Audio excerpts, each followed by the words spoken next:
Remigration is happening.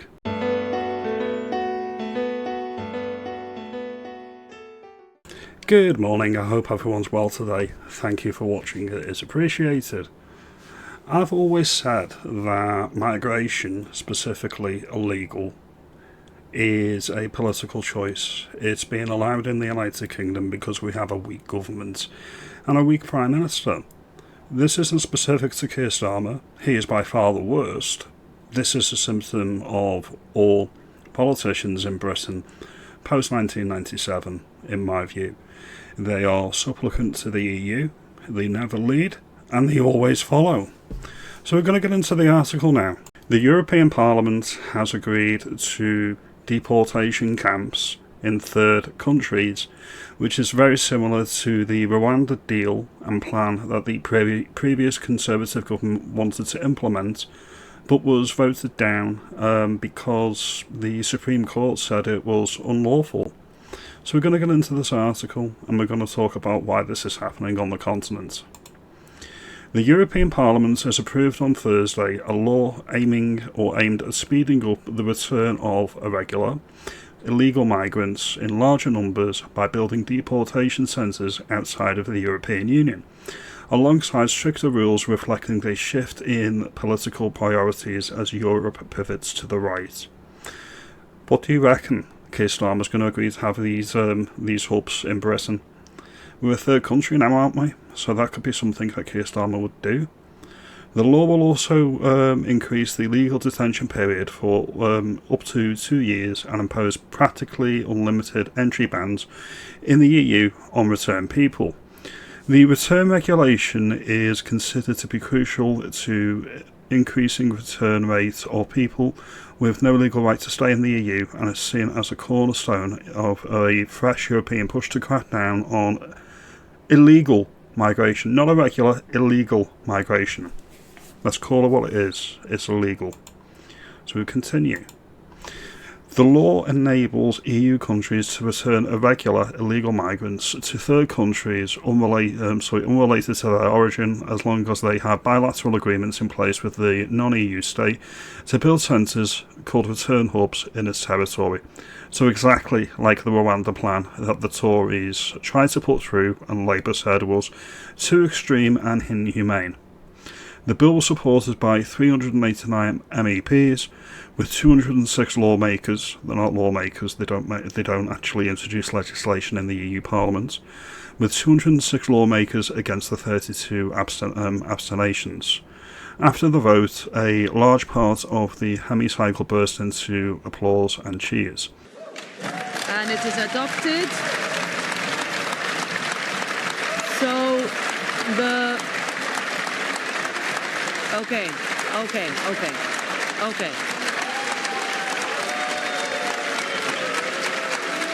We have many votes to go through, guys.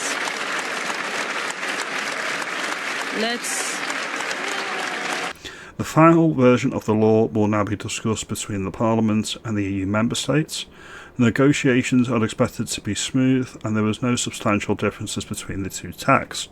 Both MEPs and EU countries want to include in the deportations to third countries families with children, excluding the provision only unaccompanied minors.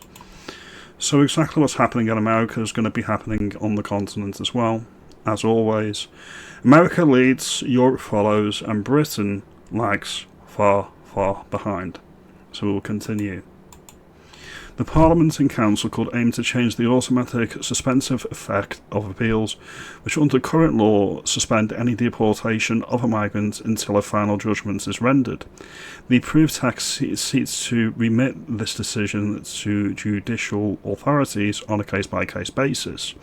The Parliament's version added a provision allowing talks with non-recognised third country entities for the purposes of readmission and could result in cooperation with non-democratic regimes to return people. The adopted text gives the green light for cooperation with Taliban to enable forced return of Afghanis and the total renouncement of the EU values. The Green MEP Melissa Kamara told Euronews. So there are some lefties that don't like it. I like it so far so good. The Parliament is included a permanent entry ban for people that have been booted from Europe, essentially. That's what that's getting at. And finally, other aspects of the law, the Parliament's text seems to be less strict for councils. For example, maximum detention period for migrant people who are waiting to be returned should be 24 months instead of 30. Okay, that's fair enough. And the Parliament also removed a provision allowing authorities to search the place of residence and other relevant places where a third country national who got an expulsion order can be found. This could translate into raids similar to those conducted in the United States by Customs Enforcement, ICE, according to NGOs and civil society. This is going to be a headache for Keir Starmer. It really is. And the reason is, all of this can be implemented by the United Kingdom already. It could have been implemented a decade ago under the Tories, and none of it has been done. The reason is because, as I've said, they are cowards. They don't actually want to deal with any political fallouts, and they don't want to alienate what they perceive to be polite society.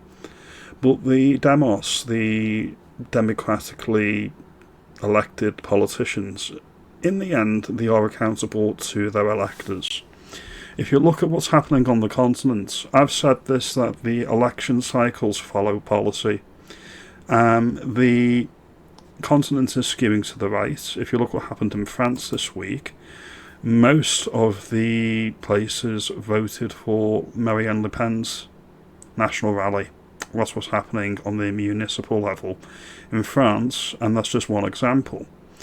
And so the European continent is trying to get its ducks in a row before they're booted out of office. I don't think this is down to their ideology has changed. Fundamentally, they are John Lennon's Imagine. They want open borders, they want no wars, they think they're going to create a utopia. Fundamentally, that's what they agree on.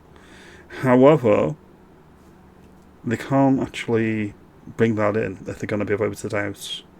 So it's all performative in terms of they don't actually believe what they're doing, but they're doing it because they don't want to be voted out. You let me know. Do you think the return hubs that they're going to be building, they're going to be built in Britain? Do you think they are going to be built in other third countries? Now that the European Union has led the way, do you think that Britain's going to follow, or they're going to try and drag their heels a little bit longer? Many people who voted for Brexit did vote on immigration-based lines. I didn't personally. Many people did. The government had the opportunity with Brexit to actually implement much stricter immigration laws and rules, legal and illegal. They chose not to do that. You will never find a more wretched hive of scum and villainy.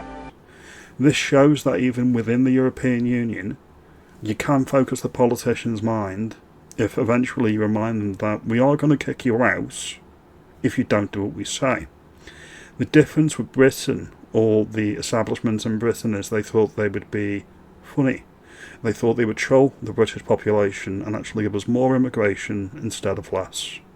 These are just my views. Your mileage may vary as always. Do the good thing, do the good stuff, do the like and subscribe, and I will see you in the next video. You have a good day.